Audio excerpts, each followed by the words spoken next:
Assalamualaikum warahmatullahi wabarakatuh. Alhamdulillahirabbil alamin, wassalatu wassalamu ala sayyidina Muhammad wa ala alihi wa sahbihi ajma'in. Amma ba'd.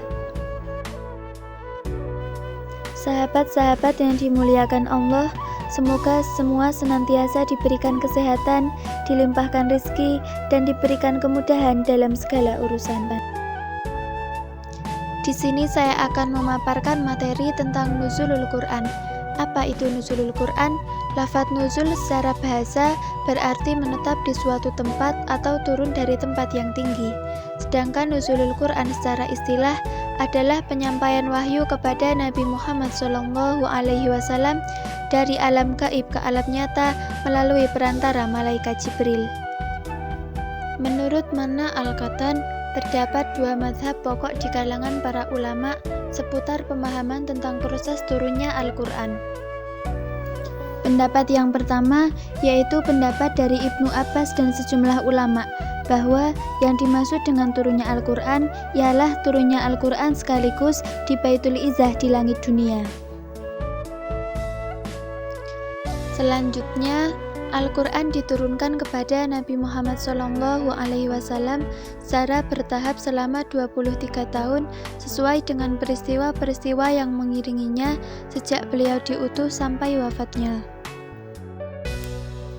Pendapat ini didasarkan pada riwayat-riwayat dari Ibnu Abbas, antara lain Al-Quran diturunkan sekaligus ke langit dunia pada Lailatul Qadar, kemudian diturunkan selama 20 tahun. Selanjutnya, Al-Quran itu dipisahkan dari Adz-Dzikr lalu diletakkan di Baitul Izzah di langit dunia. Maka malaikat Jibril mulai menurunkannya kepada Nabi Muhammad SAW.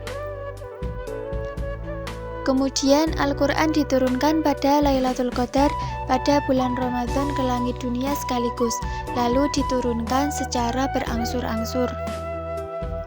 Yang kedua, pendapat yang disandarkan pada Asy-Syafi'i bahwa permulaan turunnya Al-Quran dimulai pada Lailatul Qadar di bulan Ramadan. Setelah itu, turun secara bertahap sesuai dengan peristiwa yang mengiringinya selama kurang lebih 20 tahun. Dengan demikian, Al-Quran hanya memiliki satu macam cara turun, yaitu turun secara bertahap kepada Rasulullah SAW.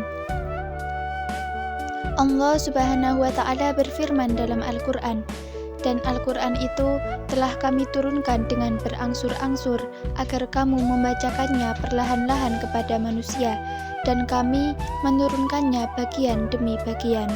Quran Surat Al-Isra ayat 106.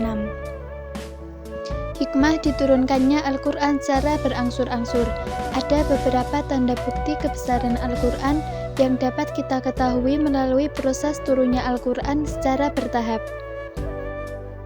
Hikmah yang pertama, selama perjalanan dakwah Rasulullah SAW selama 20 tahun lebih lamanya telah terjadi perubahan-perubahan yang mendasar melalui proses yang cukup berat dan cobaan yang sangat dahsyat.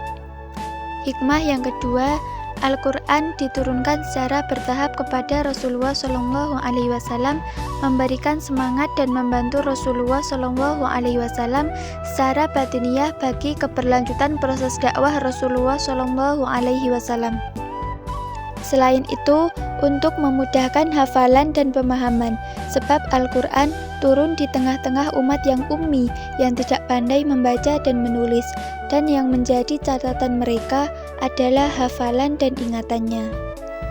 Hikmah yang keempat, yaitu risalah Islam mengalami berbagai keraguan, tuduhan-tuduhan, kondisi politik yang tidak menentu, dan cobaan lainnya yang berasal dari kaum musyrik. Untuk menghadapi semua itu, Rasulullah memerlukan bantuan dari Al-Quran. Dan bantuan tidak akan maksimal bila Al-Quran tidak diturunkan secara berangsur-angsur, karena pada waktu itu kondisi memerlukan proses yang harus melewati tahapan-tahapan tertentu secara terus-menerus dan berkelanjutan. Keutamaan malam nuzulul Quran. Malam turunnya Al-Quran adalah malam keberkahan pada bulan Ramadan, khususnya malam nuzulul Quran. Rasulullah SAW selalu ditemui malaikat untuk mengulang bacaan Al-Quran yang dimilikinya. Keutamaan malam nuzulul Quran sebagai peristiwa diturunkannya Al-Quran ini tidak lain adalah saat Allah melipat gandakan pahala dalam beribadah apa saja, termasuk tadarus Al-Quran. Selain itu, ada banyak amalan ibadah yang dapat kita lakukan untuk meraih malam yang berkah, seperti memperbanyak zikir, memperbanyak sedekah, berdiam diri di masjid, sholat sunnah tarawih, sholat sunnah witir, hingga sholat sunnah tahajud, dan berbuat baik dalam sikap maupun perbuatan. Malam diturunkannya Al-Quran adalah malam yang penuh berkah, di mana para malaikat turun ke bumi untuk mendoakan setiap hamba yang melakukan ibadah. Semoga kita senantiasa termasuk golongan yang ahli ibadah dan diridhoi Allah Subhanahu wa Ta'ala. Amin.